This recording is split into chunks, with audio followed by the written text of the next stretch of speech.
Najomraženiji likovi iz dječjih crtića. Ako ti je neki od ovih likova još od tvojih jadnih 5 godina samo izazivao bijes, nisi lud, brate. Svi su nam išli na živce. Pogledajmo najiritantnije, najomraženije i najdosadnije likove koje svi mrze iz dječjih crtića. Peppa Pig! Peppa Pig nije bezobrazna, slučajno ona već zna da će se opeć ako dotakne vatru. Ova kći Sotone se budi samo da bi se spojila na pakao i prešla u način ponižavanja. Prvo što napravi u danu nije doručak, nego baci kakicu svom tati, da je debeo, da je beskoristan, da ne valja. Tata Pig uzdahne, a Peppa već sprema otrovan komentar za njega. Najgore nije to, već što je jadni tata Pig potpuno ukročen od Pepe. Nitko joj ne kaže, dosta svinjo! Svaka epizoda nas uči da Peppa shvaća kako biti naporna i bezobrazna funkcionira, a to nije humor za djecu, to je vodič za zlo za djecu. Peppa živi u svemiru gdje je biti bez poštovanja cool, a ponižavanje drugih kao da je hobi. Ta mala nikad ništa ne nauči, iako je već prilično odrasla prase, zato je mnogi, ali stvarno mnogi mrze. I stvarno čak i sami roditelji priznaju da su im djeca postala prkosna otkad su gledala Peppu. Jer to je ono što serija uči djecu, da je vrijeđanje smiješno, a pravljenje scena još više. Zamisli da netko dođe u tvoju kuću i odmah se ponaša kao gazdarica. Ismijava sve i dobacuje svoje oštre komentare, a nitko je ne ispravlja. A ti srce gori od bijesa, želiš igrati ulogu suca među svinjama. Daniel Tigar! Ovo prokleto dijete Tigar nema ni trunku šarma, ni ne znam zašto uopće postoji ovaj šrot. Doslovno! Doveli su ga da pati jer mu kao djetetu nisu rekli da život boli. Sve ga pogađa i sve, apsolutno sve zahtijeva obaveznu pjesmu kao da sudjeluje u The Voice. Padne mu olovka, pjeva, ispusti vjetar, pjeva, dosta prijatelju, smanji malo s tim svojim muziklom. Navodno te uči kako imati terapiju, ali što to uopće znači? Za svaku sitnicu traži tvoju pažnju i potvrdu, a ako to ne dobije, natječe se i izvlači još jednu pjesmu iz rukava. Nitko mu ne kaže dosta, uči iz grešaka i idi dalje. Ovaj brate te uči da ako izgubiš posao, pjevaj i sve će se riješiti. Neću sad pjevati u autobusu za novčiće. Osim toga, pjesme... sve te pjesme... ne pomažu uopće, ponavljaju ti prokletu lekciju dok više ne znaš razumijevaš li osjećaje ili ti peru mozak. Zato se Daniel sviđa duboko u duši i ne zato što je osjetljiv, nego zato što te prisiljava da osjećaš. I gledaj prijatelju, treba imati empatiju. Ali slušaj me, svijet se neće zaustaviti svakih 5 minuta samo zato što se Daniel pomokrio u hlače. To je već zlostavljanje, sine. Gradonačelnica Paw Patrola. Gradonačelnica Paw Patrola nije nikakva vođa i tko god misli suprotno, pa dobro, što da se radi. Svaka epizoda počinje isto.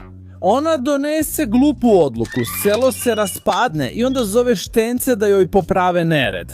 Paw Patrol nije spasilački tim. To je hitna služba koja rješava neodgovornosti odrasle osobe na vlasti. Da ona radi svoj posao kako treba, serija bi trajala 5 minuta. Najgore je što nikad ne nauči, pogriješi, dovede pola sela u opasnost, a sljedeći dan opet ide iz početka, radi isto da bi psići imali posla i naravno uvijek ima čarobno rješenje. Zovite Paw Patrol. Mislim, gospođo, vi vladate ili samo zovete telefonom kad zabrljate, jer Ryder izgleda više kao gradonačelnik od nje. Štenci planiraju, koordiniraju, izvršavaju, a ona samo smeta i zahvaljuje se. To je njezin posao. Svi je mrzimo jer je nesposobna i nikad ne snosi posljedice. Ona je odrasla s autoritetom, ali bez odgovornosti. Sigurno joj djeca rješavaju život. Paw Patrol ne spašava dan, samo je tu da spasi gospođu koja ne razmišlja. Barney! I nastavljamo, moćni brate, jer ako ti trenutno imaš samo 5 godina, sigurno više voliš Paw Patrol nego ovog lezbijskog dinosaura.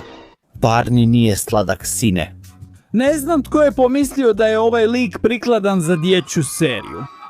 Ovaj trut uvijek se smiješi, uvijek pjeva kao da mu prijete da će ga izbrisat.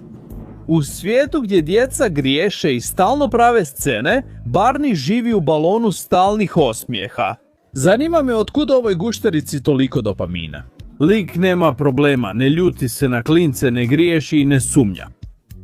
Sve je to ljubav, zagrljaj i zarazne pjesme koje ti samo ostanu u glavi kao žvakača guma.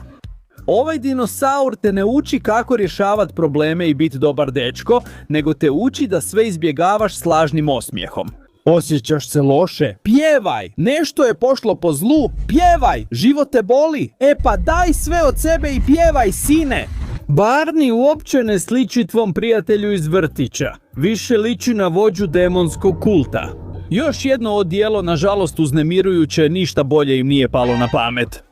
Ova stvar mi je zadavala noćne more, zato mi je Barney odbojan, jer što nam je kao djeci izgledalo lijepo sada kad smo odrasli, shvaćaš da je Barney stvarno prilično uznemirujuć i da sigurno ima depresiju.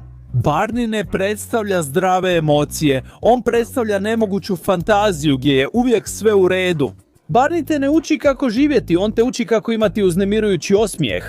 Vjerujte mi, nitko ne vjeruje onome tko se stalno smiješi. Dobre su samo parodije koje su mu napravili na internetu.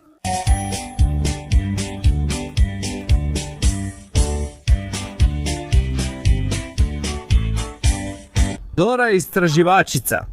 Iskreno, prijatelji, ne možeš se probuditi i prvo vidjeti Doru kako maše štapom i traži pomoć za svoje gluposti. Ali pravi razlog zašto je mrziš iz dubine duše je što je potpuno gluha i slijepa. I tjera te da vičeš na ekran kao neki debeli nogometaš, a ti si već viknuo odgovor, čak i susjedov pas je već odgovorio.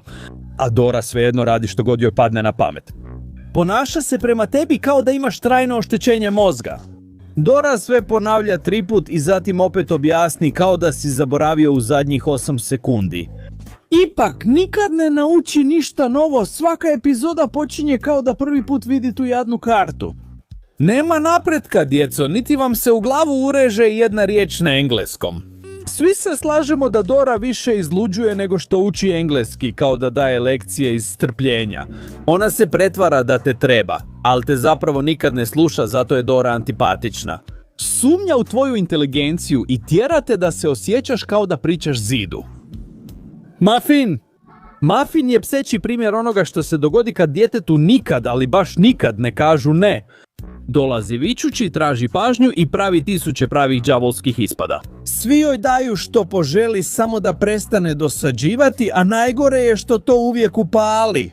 Muffin samo nauči da ako dovoljno vičeš, svi postanu kao poslušni štakori. Svaka epizoda prikazuje odrasle kako se ponašaju kao da ih muči grč od proljeva. Sve samo da joj ne izazovu još jedan emocionalni slom, Muffin ne kontrolira emocije, koristi ih kao nuklearno oružje. Plače, viče i pretjeruje. Svi je slušaju, a to, prijatelji moji, zove se emocionalna ucjena. Još kao djevojčica već uči kako biti prava ucjenjivačica i dobiti ono što želi, bez obzira na to što mora učiniti. I tako, iako vam to možda zvuči nevjerojatno, na internetu ima ljudi koji kažu, ma, takva su djeca. Ne, prijatelju, takva su djeca kad ih nitko ne ispravlja. Muffin simbolizira sretno djetinjstvo. Roditelji joj udovoljavaju samo da ne plače. I to je sve. Zato je antipatična. Jer ništa ne nauči, ne ispriča se iskreno i nikad ne snosi posljedice. Iskreno, kad je vidiš, nije simpatična. Izaziva stres svakome tko je imao napornog rođaka na obiteljskim okupljanjima. Da Bog da... Djevojka manipulira kao iskusna odrasla osoba, odaje, pretjeruje, prilagođava priču i uvijek ispadne jadnica koju nitko ne razumije. Artur nema mlađu sestru, ima neprijatelja, a ono što mi diže tlak je to što odrasli uvijek vjeruju njoj. Uvijek! Artur može donijeti dokaze, svjedoke, pa čak i svog odvjetnika, a opet mu kažu izdrži mali, zato i jesi stariji brat. W pokazuje kako možeš nekome uništiti dan bez posljedica. Zato je svi mrze, jer sam siguran da smo svi imali neku W u životu. To je onaj sinčić svoje mame koji napravi nered, okrivi tebe, a ti dobiješ batine. Maša! Maša, to je najgori tutorial za tvog nećaka, nemoj to raditi! Maša nije samo obična nestašna djevojčica, ona je antikrist! Kad uđe u kuću medvjeda, samo razbija stvari, pravi nered i ponaša se kao da se tuče u nekoj birtiji. Medvjed pokušava uvesti red i već je pokazao puno strpljenja. A Maša ga jednostavno ignorira. Ajme, poželio bih joj dati elektrošok terapiju da se smiri. Jadni medvjed stalno je pod stresom zbog Maše, ali ono što te zapravo muči nije samo njena napornost. Problem nastaje jer djeca žele oponašati takvo ponašanje. I čini se da je nasilje ovdje sasvim normalno, budimo iskreni. Da medvjed sve to radi Maši? Ajme, tada bi to bila horor priča, ali kako je Maša mala i nježna, sve se opravdava, a obrazac se ponavlja iz epizode u epizodu. Maša uništava, eksplodira i ruga se svima. Medvjed sve trpi, dok ga jednog dana zbog stresa ne pogode dijabetes i infarkt. Dječja energija, ma kakvi, to stvorenje ne uči poštovati ništa i jedino joj je važno testirati tvoje strpljenje. To je poput dosadnog rođaka koji ti uništi kuću, smije se, a odrasli još komentiraju. Ma pusti, dijete je. Da, gospođo, zato ga nitko ne želi u kući. Ona je najomraženija jer nam je najviše prijava za autorska prava stavila na kanal. Zbog njezine ljutnje morali smo izbrisati nekoliko Mašinih videa jer nam je skoro izbrisan kanal. Zato uživajte u ovim snimkama Maše, potpuno slobodnim od autorskih prava, čujete li me, odvjetnici Maše, sinovi vaših pu. Ovdje završavamo dosta, već ću udariti mikrofon. Napišite u komentarima tko vam diže tlak, vidimo se u sljedećem videu.